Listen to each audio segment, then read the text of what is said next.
আপনারা জানেন এই সর্বশেষ যে আন্দোলন, এটা কোন দলের আন্দোলন ছিল না, এটা ছিল বাংলাদেশের ইতিহাসে এমন এক আন্দোলন যেখানে হিন্দু, মুসলিম, বৌদ্ধ, খ্রিস্টান, ছাত্র, মাদ্রাসা ছাত্র, আলিয়া, কওমিয়া, ডানপন্থী, বামপন্থী কোন ভেদাভেদ ছিল না, সব একাকার হয়ে ময়দানে অবতীর্ণ হয়েছিল। আপনারা জানেন, আমার মনে পড়েছে জেলখানায় বসে যেদিন শুনলাম হাসিনা পালিয়েছে। আলাম তারা কাইফা ফাআলা রাব্বুকা বিআসহাবিল ফিল, আল্লাহ বলছেন আপনি কি দেখেন নাই হাতি বাহিনীর সাথে আল্লাহ কি আচরণ করেছিলেন? হাতি বাহিনী হাসিনা নামাতে চেয়েছিল, সাজু আজান নামিয়ে দিয়েছিল। আল্লাহ বলছেন আলাম ইয়াজআল কাইদাহুম ফি তাদলিল, তার এই জঙ্গি জঙ্গি খেলার চক্রান্ত আল্লাহ কি ব্যর্থ করে দেন নাই? ওয়া আরসালা আলাইহিম তায়রান আবাবিল, আল্লাহ বলছেন আব্রাহাকে ধ্বংস করার জন্য ঝাঁকে ঝাঁকে পাখি পাঠিয়ে দিয়েছিলেন। তায়রান মানে পাখি, আবাবিল মানে ঝাঁকে ঝাঁকে, আমার দেশে বলা হয় আবাবিল পাখি। আমি তখন মনে করলাম এই প্রাইমারি স্কুলের ছাত্র, হাই স্কুলের ছাত্র, নাবালক শিশু পর্যন্ত যখন ময়দানে ঝাঁপিয়ে পড়েছে, এটা আল্লাহ তো সেই আবাবিল পাখি চলে এসেছে। হাসিনার কোনো ক্ষমতা ছিল না মোকাবেলা করার মতো। আমি ধন্যবাদ জানাই বাংলাদেশের সেনাবাহিনীকে সময় মতো পদক্ষেপ নেওয়ার জন্য, যে তারা কোন দলের আনুগত্য না করে বাংলাদেশের জনগণের পাশে দাঁড়িয়েছিল। আমি বাংলাদেশের পুলিশ ভাইদেরকে বলবো, আপনাদেরকে জোর করে ব্যবহার করেছে আমরা জানি, আপনাদের দোষ না। আমি সেজন্য আজকের মাধ্যমে সারা বাংলাদেশের মুসলিম অমুসলিম সমস্ত মানুষকে বলতে চাই, আপনারা কোনো ফাঁদে পা দিবেন না। এখন বড় কঠিন মুহূর্ত চলছে। আপনারা দেখেছেন ভারতের মিডিয়ায় প্রচার হচ্ছে বাংলাদেশে হিন্দুদের মন্দির জ্বালিয়ে দেওয়া হচ্ছে, হিন্দুর বাড়ি ঘরে আগুন লাগানো হচ্ছে, এই সমস্ত অপপ্রচার হচ্ছে। খবরদার, আমি আপনাদেরকে কঠোরভাবে বলছি, কোন হিন্দুর উপরে আক্রমণ যেন না হয়, কোন মন্দিরকে আগুন দিতে না পারে, সেজন্য আপনাদেরকে অতন্ত্র প্রহরে পাহাড় দিতে হবে ইনশাআল্লাহ। ভাইয়েরা আমার, আপনারা জানেন আমরা কোন বিশৃঙ্খলা পছন্দ করি না। আমরা চাই আল্লাহর নবী যেরকম ভাবে মক্কা বিজয়ের পরে যখন তার সামনে সাহাবায়ে কেরাম 10,000 উন্মুক্ত তরবারি নিয়ে বসে আছেন, একটা ইশারা করলে সব গর্দান গুলের যায় মক্কার কাফেরদের। মক্কার কাফেররাও এসে হাজির হয়েছে সামনে। আল্লাহর নবী জিজ্ঞেস করেছিলেন, ওহে মক্কার কাফেররা, তোমরাই তো সেই লোকগুলো যারা আমাকে হত্যা করার জন্য ঘেরাও করেছিলে, তোমরাই তো সেই লোকগুলো যারা আমার বিলালকে উত্তপ্ত রৌদ্রে শুয়ে রেখে নিচে আঙ্গার দিয়ে উপরে পাথর চাপা দিয়ে রেখেছিলে, তোমরাই সেই লোকগুলো যারা সুমাইয়া রাদিয়াল্লাহু তাআলা আনহাকে লজ্জাস্থানে বর্ষা দিয়ে আঘাত করে হত্যা করেছিলে, তোমরাই সেই লোকগুলো। আমি সে কথাই বলছি যা আমার ভাই ইউসুফ আলাইহিস সালাম বলেছিলেন তার ভাইদেরকে নাগালে পাওয়ার পরে। আল্লাহর নবী বললেন, লা তাসরিবা আলাইকুমুল ইয়াউম, আজকে তোমাদের বিরুদ্ধে আমাদের কোনো ক্ষোভ নাই, কোনো প্রতিশোধ নেওয়ার ইচ্ছে নেই। যাও, ইযহাবু আনতুম তালাকা, আমি তোমাদের সকলকে সমানভাবে আমভাবে ক্ষমা ঘোষণা করছি। বাংলাদেশে আন্দোলনরত ছাত্র জনতা, মাদ্রাসার ছাত্র, স্কুল কলেজের ছাত্র, সাধারণ জনতা, আমি সকলের কাছে অনুরোধ করব, আল্লাহর নবীর এই মক্কা বিজয়ের ঘোষণাকে কেন্দ্র করে আমরা যেন এই বিগত দিনে যা হয়েছে সব ক্ষমা করে দিয়ে একসাথে একটা সুন্দর সমৃদ্ধ সাম্যের বাংলাদেশ করতে পারি। আমি একটা কথা না বললেই নয়, আপনারা অনেকে মনে করেন প্রচার হচ্ছে হিন্দুরা উত্তম। আমার এই জেল জীবনের আমি সর্বশেষ ঘটনা বলছি, সর্বশেষ আমি যেদিন কোর্টে যাই, একজন কারা পুলিশ টাকা তো আনি নাই, কোর্টে বসে উনি আরেকজনের কাছে টাকা ছিলেন তাও নাই, শেষ পর্যন্ত নিজের পকেট থেকে টাকা খরচ করে আমাকে দুপুরে একটা বিরিয়ানি আর একটা 2 লিটারের পানি দিয়ে দেয়। হিন্দু প্রবীর, এটা সর্বশেষ যে কোর্টটা আমি করেছি সেই কোর্টের দিন। আপনাদেরকে আরো বলি, আমি যে জেলখানায় রয়েছি সেখানে চক্রান্ত হয়েছিল বড় ধরনের দাঙ্গা করানোর জন্য। আমি সকালবেলা থেকে পুরা জেলখানায় হ্যান্ড মাইক হাতে নিয়ে বলেছি, খবরদার কেউ কোনো বিশৃঙ্খলা করবেন না, বিশৃঙ্খলা করবেন না, আপনারা শান্ত থাকুন। আপনারা জানেন আমাকে রাখা হয়েছে হাই সিকিউরিটি জেলে।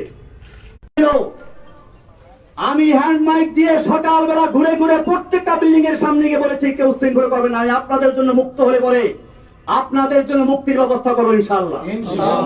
সবাই আমার কথা মেনে নিয়েছিল।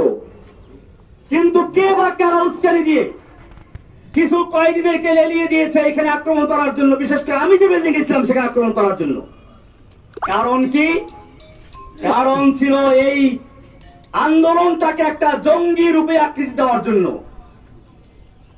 আমি গোয়েন্দা বিভাগের ভাইদেরকে বলবো, ঢাকার high security, Kashimpur high security জেলে পরিবেশ শান্ত হওয়ার পরে এই কয়েদিদেরকে লেলিয়ে দিয়েছিল কারা হাজতের উপরে। যদি সেদিন আমি জীবনের ঝুঁকি নিয়ে বাধা না দিতাম তাহলে সেখানে কারবালার ময়দান হয়ে যেত। কারণ হাজতেরা নামলে বড় ওই কয়েদিদেরকে খুঁজেও পাওয়া যেত না। এই চক্রান্ত কারা করেছিল আপনাদের খুঁজে বের করতে হবে। এই চক্রান্ত শুধু জেলখানার ভিতরে না, আপনারা শুনুন, আমি যেই ব্লকে থাকি, অর্থাৎ ব্লক বলতে একসাথে 7টা রুম,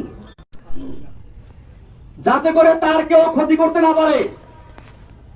আমার বড় ভাই এখানে আছে, আমি ছোটবেলায় দেখেছি।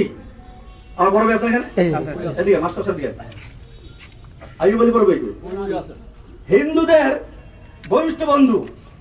আমি দেখেছি ছোটবেলাতে আমাদের পাশের গ্রাম হলো হিন্দু। এই হিন্দুরা ওনার সাথে কি সম্পর্ক আছে, বিপদ আপদে বললে দৌড়ে আসা এই বলিবার কাছে।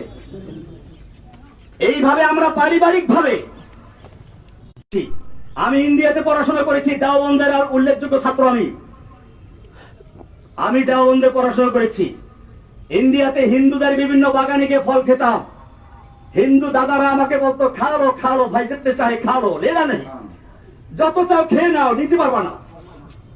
এরকম আমি সেই সংস্কৃতির শিক্ষাপ্রাপ্ত লোক। আমাকে হাসিনা সরকার তার ব্যক্তিগত আক্রোশের কারণে সারা বাংলাদেশে নয় সারা বিশ্বে আমাকে জঙ্গি বলে চিহ্নিত করে একেবারে প্রচার করেছে। আমি আপনাদেরকে, সাংবাদিক ভাইদেরকে বলতে চাই, বাংলাদেশে আমি যখন বরগুনা এসেছিলাম, গ্রেফতার বরগুনাতে হয়েছিলাম, আমি বরগুনার বড় মসজিদ, কেন্দ্রীয় মসজিদ সদরঘাট, এই সদরঘাট মসজিদের খতিব ছিলাম। শুক্রবার দিন, জুমার দিন, ঈদের মতো, লোকসভার মতো বরগুনার কোন লোকে বলতে পারবে আমি কোন জঙ্গি কর্মকাণ্ডের সাথে জড়িত ছিলাম? তাহলে আমাকে কেন এই পরিচয় করানো হলো? কারা করিয়েছে? আল্লাহ তারা ছাড়ে না। ইন্না বাদশা রাব্বিকা লাশাদীদ। যেই অহংকারী, যেই ফিরাউন, যেই দাজ্জাল কয়েকদিন আগেও বলেছিল হাসিনা পালায় না, সে ব্যক্তি পালিয়ে গেছে। এটা আল্লাহর দেওয়া শিক্ষা। आए हसीना आए कौआ आए नानक आए जालिम जाबिर सुल्तान आए जितने जितने शैतान आए सबको हुई रुसवाई हासिल जाअल हक्कु व ज़ाक़ल बातिल इन्नल बातिला काना ज़हूक़ा। যুগে যুগে যত ফেরাউন দুনিয়ার আগমন করেছে, আল্লাহ একটু ঢিল দিয়ে দেখে কত দূর যেতে পারে। যখন তার যাওয়ার সীমানা অতিক্রম করে আল্লাহ এমন ভাবে ধরে, তখন তার পালিয়ে যাওয়ার জায়গা থাকে না। ইন্না বাদশা রাব্বিকা লাশাদীদ। নিশ্চয় আল্লাহ ধরা বড় কঠিন। ভাইরা আমার, আমি অনেক কথা বলে ফেলেছি, আমার সর্বশেষ কথা এটাই, এই যে বিজয়টা হয়েছে, এই যে বাংলাদেশের স্বাধীনতা অর্জন হয়েছে নতুন করে, এই স্বাধীনতা অর্জনে যে সকল ছাত্র ভাইয়েরা, বিশেষ করে আবু সাইদ, সেই রংপুরের আবু সাইদ, যে ব্যক্তি নিজের বুকটাকে টান করে দিয়ে গুলির সামনে নিজেকে পেশ করে দিয়েছিল, আমার মনে পড়লো সেই ইংরেজ তার ইতিহাস। দারুল উলুম দেওবন্দের শাইখুল হাদিস হোসাইন আল বাদানী রাহমাতুল্লাহি আলাইহি একবার ইংরেজের বিরুদ্ধে আন্দোলনে এক ময়দানে ভাষণ দেওয়ার কথা ছিল। দিল্লি লাল কেল্লার সামনে ইংরেজ সরকার ঘোষণা করেছিল দেখা মাত্র গুলি করতে হবে। মাওলানা মাদানী রহমতুল্লাহি আলাইহি সেই ইংরেজদের সামনে গিয়ে হাজির হয়ে বলেছিলেন, मैंने सुना है कि ये सफेद कुत्तों ने ऐलान कर दिया है कि जो उनके खिलाफ नारा लगाएगा उनको गुली कर दिया जाएगा, करो गुली। যে আমি শুনেছি এই সাদা কুকুরের দল ঘোষণা করেছে যে ব্যক্তি এখানে বক্তব্য রাখবে তাকে গুলি করা হবে। আমি মাদানী হাজির হয়েছি, করো গুলি। এই বলে যখন তিনি ধিক্কার দিয়েছিলেন, সমস্ত পুলিশের হাতের রাইফেল গুলো ঝরঝর করে পড়ে গিয়েছিল। সেই ইতিহাস আর একবার পুনর্জীবিত করল আবু সাইদ, ফারহান ফাইয়াজ, এরকম আরো কত তাহমিদ, আরো কত ছেলেরা। আমি সেই ছেলেদেরকে আপনাদেরকে বলি, সেই আবরার নাম বললেন না, আবরার ফাহাদ। আমি বলতে এখন আর ভয় নাই, আগে ভয় পেতাম। আবরার ফাহাদের হত্যাকারী যারা, ওরা আমার পাশে একবার ছিল, এখন তাদের 5টা ছেলে পুরো কোরআনে হাফেজ হয়েছে। আপনি দেখলে বুঝবেন না যে তারা বইটের ছাত্র, তারা এখন মাদ্রাসার ছাত্র। আমি নিজেই কয়েকদিন বাকি দেখছি একজনকে দেখা করতে আসছে। আমার ভাইয়েরা, এদেশের সন্তানদের দোষ না, পুলিশের দোষ না, আওয়ামী লীগ যুবলীগ ওই ছেলেদের দোষ না, দোষ হচ্ছে কিছু লিডারদের, কিছু নেতা নেত্রীর, যারা এদেশের যুবকদেরকে, এদেশের পুলিশদেরকে, এদেশের সৈন্যদেরকে নিজেদের স্বার্থে ব্যবহার করতে বাধ্য করে। আমি আমার বাংলাদেশের তরুণ ভাইদেরকে বলবো, তোমরা জীবন দিতে শিখেছো, ইনশাআল্লাহ যে জাতি জীবন দিতে শিখে সেই জাতিকে কেউ দাবিয়ে রাখতে পারে না।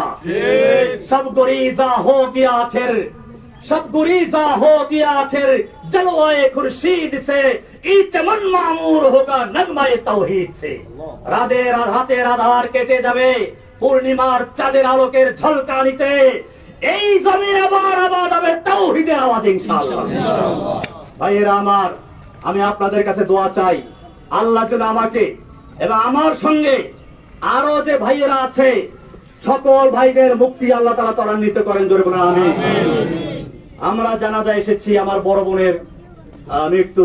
আমার এই বড় বোন মূলত মায়ের মতোই, মায়ের আদর স্নেহ দিয়ে তিনি আমাদেরকে লালন পালন করেছেন। আমার এই বড় ভাইরা দুজন আছেন, আপনারা জানেন এই দুই ভাই কৃষক, কিন্তু এই ভাই একজন আগুন করি ফজিল ভাই করি, আর ইনি হলেন Abdul Jalil master, BSc BEd MA pass. আমার ছোট ভাইটা ছিল আবুল বাশার, সেমে পাস করা ছিল, কলেজে প্রফেসর ছিল। আমাদের এই সব ভাইগুলোকে ঈদের সময় আমরা একত্রে ছিলাম, আমাদের ভাই বোন, আমরা সবাই অত্যন্ত আপন। আমাদের মধ্যে কোন রকমের কোন একটু মনোমালিন্য নাই। ঈদের সময় আমরা সবাই হাজির ছিলাম, আমাদের মেয়ে জামাইগুলো, আমাদের ভাইগুলো, ভাতিজাগুলো। আজকে কয়েকটা ভাতিজা এখন চিনতেও পারি না আমি, কারণ ওরা ছোট ছোট অবস্থায় জেলে ঢুকেছিল। এই লোকগুলোকে জঙ্গি বানিয়ে দিল। এরপরে শুনলে আরো কি হয়েছে, ওই যে পুলিশ বাবুল আক্তার, সে তার বউকে নিজে খুন করলো। সে বলল কি যে আমি জঙ্গি আন্দি করতাম, সেজন্য আমার উপরে জঙ্গি আক্রমণ করছে। এরপরে সারা বাংলাদেশে গ্রেফতার করলো। আবার সেই সময় আমার এই কৃষক দুই ভাইকে ক্ষেতের থেকে ধরে গ্রেফতার করলো। আমার এই ভাই জলিল মাস্টার বরগুনার একজন নাম করা হেডমাস্টার, আজকে কত 11 বছর পর্যন্ত মামলার কোন বিচার নাই। মামলার বিচার করবে কি? এই মামলা তো হাসিনার নির্দেশে হয়েছে, এই মামলার কোন এভিডেন্স নাই, সেজন্য মামলা জায়গায় রয়ে গেছে, আজ পর্যন্ত বিচার শুরুই হয় নাই। আমি আপনাদেরকে কথা বলে এই জন্য বললাম, আপনারা বরগুনার মানুষ, হয়তো আপনারাও মিডিয়ার কারণে, অপপ্রচারের কারণে বিশ্বাস করতে পারেন, মনে করতে পারেন কিনা যেন আছে। আসলে আমার এই ভাইগুলোকে আপনারা চিনেন। আমার ছোট ভাই ওই সময় বাড়ি ছিল না, সে বরিশাল কলেজে প্রফেসর ছিল। তাকে গুম করা হলো, 6 মাস পর্যন্ত নির্যাতন করা হলো। বলা হলো তুই খালি একটা কথা বল, জসিমউদ্দিন রহমানী আনসারুল্লাহ বাংলা টিমের প্রধান, তাহলে তোকে ছেড়ে দিব। আমার ছোট ভাই চরম নির্যাতনের শিকার হয়েছে। আমি যখন তাকে জেলে দিল, দেখলাম যে হাঁটতে পারে না একটা যুবক, তকবাগে যুবক, কি হাস্যোজ্জ্বল হাসি খুশি একটা ছেলে। কিন্তু সে হাঁটতে পারছে না, এবং কিছুদিন পরে সে আল্লাহর রাস্তায় মারা গেল, শহীদ হয়ে গেছে। ভাইরা আমার, কি অপরাধ ছিল সে আবুল বাশারের, কি অপরাধ ছিল দলিল মাস্টারের, কি অপরাধ ছিল এই কৃষক আইয়ুব খলিলের, কি অপরাধ ছিল সেই ছোট ছোট বাচ্চা, তো ওই যে ছেলেগুলো সব জেলে ছিল। এখন আমার সামনে সব বড়গুলো বড় হয়ে গেছে, হাতি যারা আমি চিনিও না লেখে। এই যে এটা জেলে ছিল, এ সিএনবি মসজিদের ইমাম, এ একটা জেলে ছিল। এরকম মানে এখন বড় হয়ে গেছে, আপনি দেখছেন। তখন একটা ছোট ছোট বাচ্চা ছিল, এই বাচ্চাগুলোকে ধরে জেলে ঢুকিয়েছে। বিচার কি হবে না? হবে। আল্লাহর কি আদালত নাই? আল্লাহ তাআলা সব দেখেন, সব শুনেন। তিনি একটু ঢিল দিয়ে দেখেন, তোমাকে এই দেড় যুগ পর্যন্ত ঢিল দিয়েছিল, এরপরে তোমাকে এমন ধরে ধরেছে, তোমার দরবেশ বাবা দাড়ি কামাইয়া মারতে পারে নাই। দেখেন নাই দরবেশ বাবারে? এই দরবেশ বাবা ইসলামকে ভালোবাসে, কিন্তু আজকে সে বাঁচার জন্য দাড়ি কামাইয়া মারতে পারে না। আমি বলতে চাই, এখন থেকে সামনের দিকে আমরা যেন ঐক্যবদ্ধ ভাবে একটা সমৃদ্ধশালী, সাম্য, ভ্রাতৃত্বপূর্ণ একটি বাংলাদেশ গড়তে পারি, সেজন্য আমরা একতাবদ্ধ হয়ে চলবো ইনশাআল্লাহ। কোন রকম বিশৃঙ্খলা আমরা করব না। কোন হিন্দুদের মন্দিরে অথবা বাসাবাড়িকে আক্রমণ করতে না পারে সেদিকে আমরা খেয়াল রাখবো। আমার এই বার্তাগুলো আপনারা সারা বাংলাদেশে পৌঁছে দিন। আল্লাহ তাআলা যেন আমাদেরকে সকলকে একটা সুন্দর, সুখী, সমৃদ্ধশালী বাংলাদেশ গড়ার তৌফিক দান করেন, আমিন। আর কথা বলবেন? কে বলবেন? আমরা জানাজা নামাজ শুরু করে রাখুনি। জানাজা নামাজের নিয়ম হচ্ছে কাতার সোজা করে দাঁড়াবেন, নিয়ত করবেন। জানাজা মহিলার জানাজা, আমার বড় বোন, ওনার মহিলার জানাজা। আবুল বাশার মাশাআল্লাহ। দেখেন আমার ছোট ভাই আবুল বাশার কথা বললাম, এদিকে আসো। এক বাচ্চা অবস্থা দেখছিলাম, আমাকে বাসার সর্বশেষ বলেছিল যে আমার ছেলেটাকে আপনি দেখে রাখবেন, আলেম হতে পারে যেন, কিন্তু আমি তাকে আলেম বানাবো আমি নিতেই পারি নাই। আল্লাহ তোমাকে কবুল করুন, আমিন। আল্লাহ তাআলার জন্য দোয়া করবেন। আমার ছোট ভাই আবুল বাশার রহমাতুল্লাহি আলাইহি, তার অত্যন্ত আদরের সন্তান, সে আল্লাহর রাস্তায় জীবন দিয়েছে, সত্য বদল থেকে যে তবু বাতিলের সামনে মাথা নত করে নাই। সে প্রমাণ করেছে সালাতের ইতিহাস, বাতিল সে দবনে ওয়ালে नहीं है आसमां हम 100 बार कर चुका है तो इंतहा हमारा। বাতিলের সামনে মাথা নত করতে পারি না।